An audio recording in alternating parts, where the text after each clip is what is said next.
আমরা আমি এখানে একটা বলতে চাইতেছি যে আমরা জাতি হিসেবে এমন একটা হয়েছে যে এক ধরনের নেগেশনের মধ্যে দিয়ে আসি, যেটা হচ্ছে প্রথমত আমাদের ইকোনমি, যারা এক ধরনের ইকোনমিস্ট সোশিয়োলজিস্ট ছিলেন তারা বলছেন এখানে একসময় সেলফ সাফিসিয়েন্ট ভিলেজ ইকোনমি ছিল আর কি।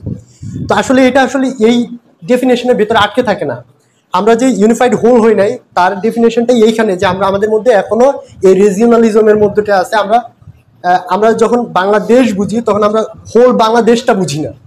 এই কারণে আমাদের এনার্জি অন্য কোনো এক জায়গা থেকে কি বলে রে কালেক্ট করতে হয়, অন্য কোনো সোর্স থেকে আমাদের আউটসোর্স করতে হয়।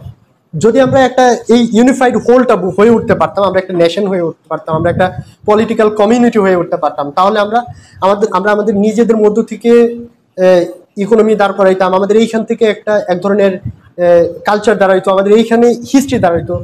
আমাদের হতাশাজনকভাবে আমাদের এটা হয় নাই। একটা অভ্যুত্থান যখন হয়, আমরা দেখছি ফ্রান্স রেভলিউশন হয়ে গেছে, রুশ রেভলিউশন হয়ে গেছে, কিন্তু এই দুইটার শেষ কনসিকুয়েন্স কি হয়েছে?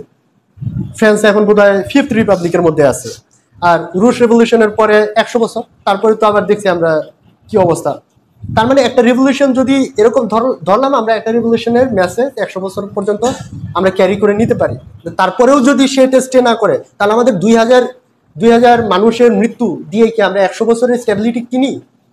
বা এই 2000 মানুষের মৃত্যু কি এমনি এমনি আমরা যে ইসের জন্য?